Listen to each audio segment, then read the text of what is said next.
Next, my mom called and told me that Kenneth, get your stuffs ready, that we are leaving first thing tomorrow morning. That moment, I was a bit scared and nervous because then I realized that I would no longer hang out with my friends like I used to. That night struck me with emotions of doubt, wondering if I was actually making a good decision.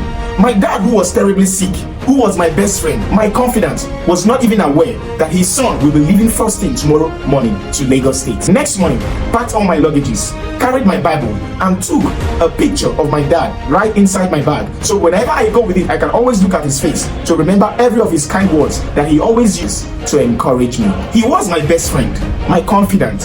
I was never a mommy's boy.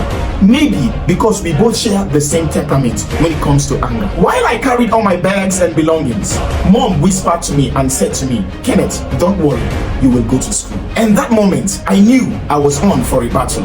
And this battle this time is a ride or die battle. Knowing fully well that this battle is not a battle of physical strength, which I was really good at when it comes to the streets, but rather this time the battle is a battle of mental and aptitude strength. And then I said to myself, in this battle, I will need a weapon. That moment, I went into my room, picked up a weapon I abandoned years back. I flipped through it, dusted it, and I said to myself, with this weapon, I will use it to conquer all my adversaries. Guess what the weapon is? My chemistry textbook.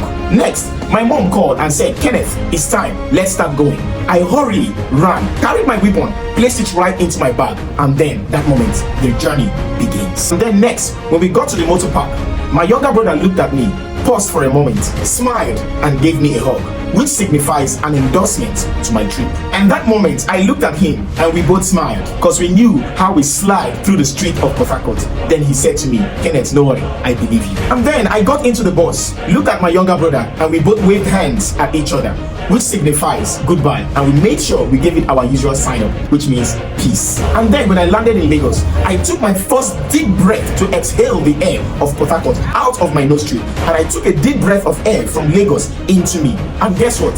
The air smells like victory. Next, we landed in my uncle's house. It was fun. It was interactive. Of course, my uncle was intellectually sound, a man who schooled in Linksfield University, Ireland. That should tell you the kind of mental capacity he must have acquired years back. And then I remember my uncle sat me down right in the middle of the night, and then he asked me, Kenneth, do you want to go to school? I said, yes, of course. That's why I came all the way from Port Harcourt. And then he said, under one condition. That moment, I was a bit terrified. At first, I thought it would be some sort of initiation or agreement based on the Nollywood movies we always watch.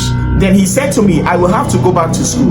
The WAEC result I presented to him was the problem. I said, no, but uncle, I have done my WAEC, and the WAEC I presented to you, all my science courses or subjects, they are clear. My uncle said, yes, you did, but in my house, that result is nonsense. And then my uncle said, he preferred me using one sitting instead of combining my results. And then I said to him, no problem, let me go and think about it. I will give you a feedback. I then went to my mom, sat right next to her, told her everything I discussed with her elder brother, my uncle. I told her, Mom, with everything your elder brother said, I don't think I can go back to school again. She then said, Kenneth, why?